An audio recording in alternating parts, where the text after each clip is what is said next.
F'pajjiżna għandna gvern li jitkellem fuqu innifsu fil-waqt li għandna oppożizzjoni li l-priorità tagħha huwa l-poplu.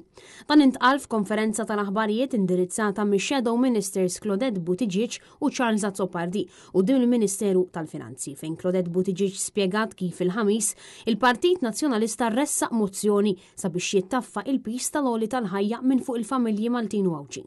Hija fissret ukoll kif il-Gvern Laburista irrifjuta li jersaq għal-vot bil-Gvern jippreżenta kontromozzjoni fil-Parlament sabiex iħassar il-proposti kollha li ressa il-Partit Nazzjonalista. Ġo pajjiżna l-Partit Nazzjonalista mill-oppożizzjoni fejn għandu l-opportunità u l-okkażjoni jitkellem fuq il-problema li għandek inti li hija problema tal-għoli tal-ħajja, imma il-Gvern x'jagħmel?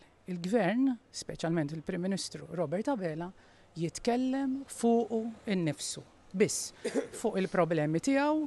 U allura din hija ġimgħa li ħajkun qed jitkellem fuqha Charles fejn qiegħda turi d-differenza kbira propju bejn il-Gvern u l-Oppożizzjoni. L-Oppożizzjoni qed taħseb fik, il-Prim Ministru u l-Gvern qed jaħsbu fihom infushom. Charles Azzopardi elenka l-proposti mresqa mill-Partit Nazzjonalista fil-waqt li spjega li Gvern ġdid Nazzjonalista se jkun qed ibiddel il-mudell ekonomiku tal-pajjiż sabiex il-familji Maltin u Għawġin jgħixu ħajja ta' kwalità.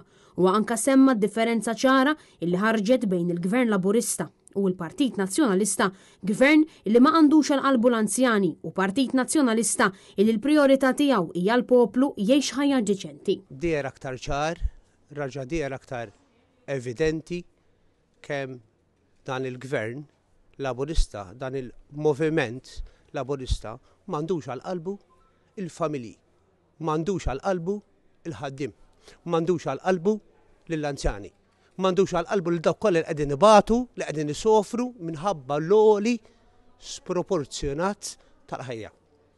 Nesa lil dawk il-persuni.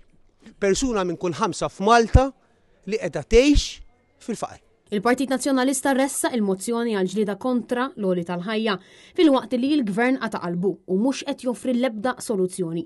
Il-kellima fakru li huma 90,000 persuna fir-riskju ta' faqar u 3,000 persuna li jgħixu f'garax, dan apparti individwi li saħansitra lanqas għandhom saqa fuq rashom. Matul il-ġurnata tal-ħamis il-Partit Nazzjonalista jippropona numru ta' miżuri li jtaffu il-pis tal-għoli tal-ħajja li jinkludu it-tneħħija tat-taxxa għal ħaddiema u l-anzjani fuq kull żieda illi tingħata fil-pagi u l-pensjonijiet għall-għoli tal-ħajja. Allowances ġodda għal pensjonanti, tax credits għal min ħaddem fuq kull żieda li tingħata lil ħaddiema u l-ħolqien ta' fond nazzjonali biex jingħata appoġġ finanzjarju lill-operaturi Maltin illi jimpurtaw u jesportaw ħalli jitnaqsu l-ispejjeż illi qed iwasslu għall-għoli tal-ħajja.